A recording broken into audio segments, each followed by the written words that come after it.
இன்றே டவுன்லோட் செய்து உங்கள் ஃபேவரட் ஷோக்களை என்ஜாய் பண்ணுங்க.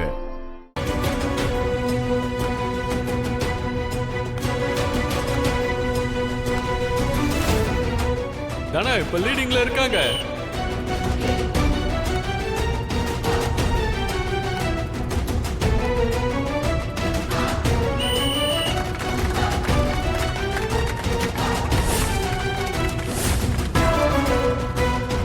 தானா இப்போ வெற்றிக்கு அருகில இருக்காங்க.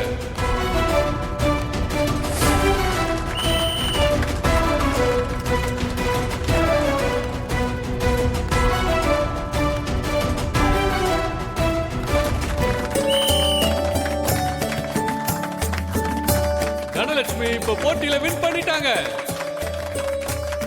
அவங்களுக்கு வாழ்த்துக்கள்.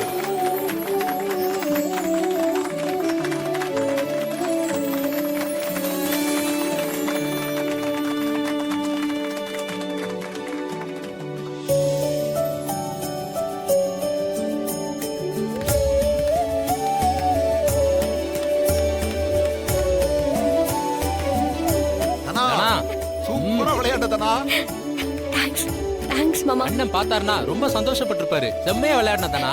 தேங்க்ஸ் சித்தப்பா. தானா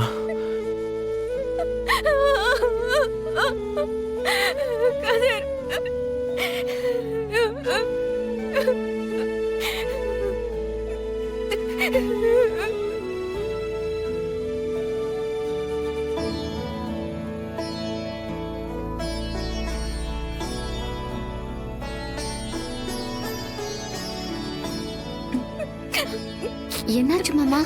அம்மாடி மருமக ஜெயிச்சிட்டாமா. பயங்கரமா விளையாடி ஜெயிச்சிட்டா.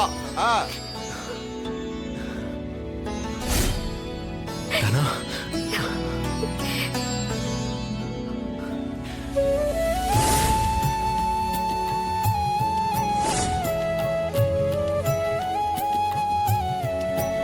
சூப்பர். தெரியும் தானா, நீ கண்டிப்பா ஜெயிப்பன்னு எனக்கு தெரியும். எங்கடா போன?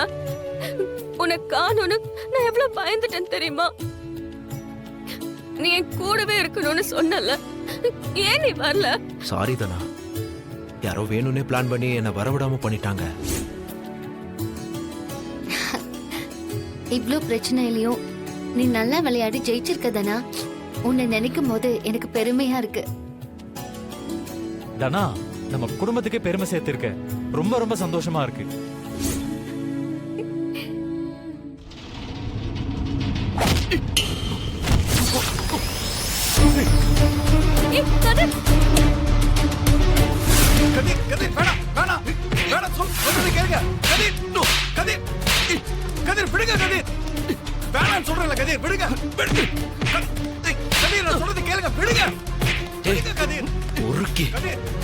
செஞ்ச காரியத்துக்கு உன்னை உயிரோடைய விடக்கூடாது.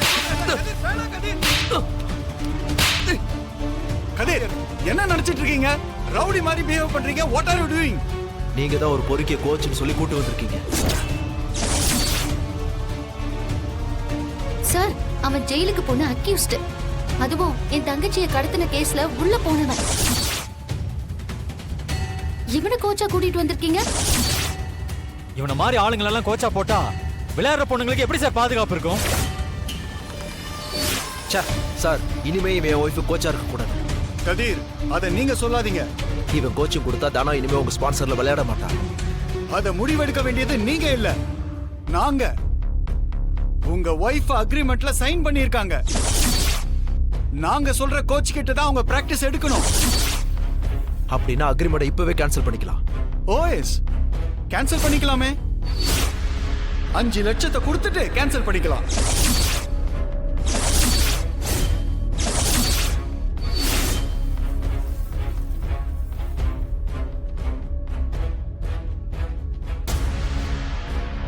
அஞ்சு லட்சமா? நாங்க எது கொடுக்கணும்?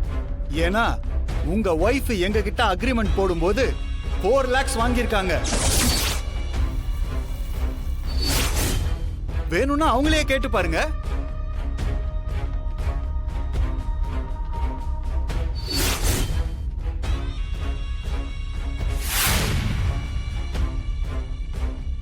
என் ஹஸ்பண்ட் பிசினஸ் ஆரம்பிக்க போறாரு, அதுக்காக பணம் வேணும்னு என்கிட்ட கேட்டு வாங்கினாங்க. தனா இவர் சொல்ற மாதிரி பணம் வாங்குனியா? ஆமா கதிர்.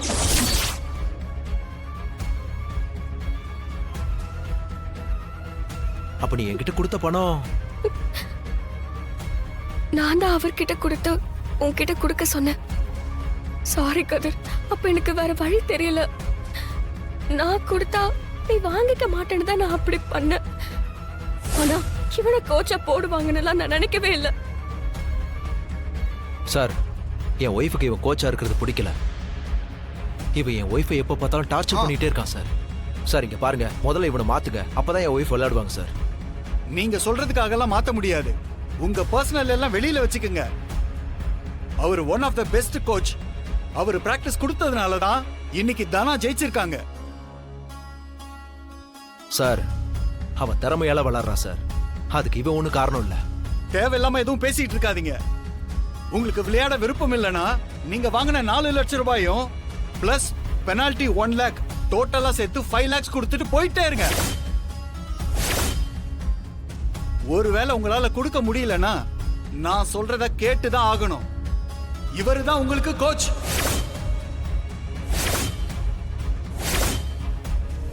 கல்யாணத்துக்காக அவங்க அப்பா அம்மா காரு, பணம், நகை அது இதெல்லாம் கேட்டாங்கல்ல. மாப்பிள்ளைக்கு ஏதாவது வேணுமான்னு ரகுராம் சகல கேட்டார்ல. ஆனா மாப்பிள்ளை கௌரவமா எதுவுமே வேண்டான்னு அப்ப சொல்லிட்டான். ஆனா இப்போ அந்த நிலத்தை கேட்க சொல்லுவோம். சாரு பேர்ல சீரா எழுதி கொடுக்கறதுக்கு அவனையே வச்சு கேட்க வைப்போம்.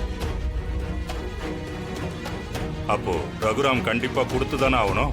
அதெல்லாம் சரி மாமா, ஆனா அதுல நமக்கு என்ன நல்லது இருக்கு? எப்படி அந்த மாப்பிள்ளை கல்யாணத்தன்னைக்கு ஓடிட போறான். சீனு மாப்பிள்ளை தான் சாரு கழுத்துல தாலி கட்ட போறாரு. அதனால அந்த நிலத்தை சாரு பேர்ல எழுதிட்டோம்னா அப்புறம் பிரிச்சு உகம் பேர்லயும் சம்மந்தி பேர்லயும் எழுதி கொடுத்துருவோம். அந்த நிலம் இப்பவே 10 கோடி ரூபாய்க்கு மேல போகுது. எதிர்காலத்துல இன்னும் அதிக ரேட்டுக்கு விற்கலாம். சூப்பர் மாமா. எங்களுக்குன்னு இந்த வீட்ல எந்த ஒரு சொத்துமே இல்ல. ஆனா இந்த நிலம் எங்க பேருக்கு வந்துருச்சுன்னா எங்களுக்குன்னு ஒரு மதிப்பு இருக்கும். நீங்க சொல்றதெல்லாம் கேட்கும் போது நல்லாதாங்க இருக்கு. ஆனா அது நடக்குமா? அதெல்லாம் கண்டிப்பா நடக்கும் சம்பந்தி. அந்த மாப்பிள்ளையும் இதுக்கு ஒத்துக்கிட்டான். இல்லன்னா அவனை நான் ஒரு வழி பண்ணிட மாட்டேன். அவங்க வீட்ல இருந்து இப்ப வந்துகிட்டு இருக்காங்க. இன்னைக்கே எல்லாத்தையும் பேசி முடிவு பண்ணிடுவோம். சரிங்க, அவங்க வரட்டும். நான் அண்ணன்கிட்ட பேசுறேன். நல்ல வேலை மாமா. இதெல்லாம் நாங்க யோசிக்கவே இல்ல. நீங்க தான் எங்களுக்காக யோசிச்சிருக்கீங்க. ரொம்ப தேங்க்ஸ் மாமா. எனக்கு எதுக்குமா தேங்க்ஸ் எல்லாம்? நீங்க ஒரு கௌரவத்தோட இருக்கணும். என் பொண்ணு இந்த வீட்ல சந்தோஷமா வாழணும். அது போதும் எனக்கு.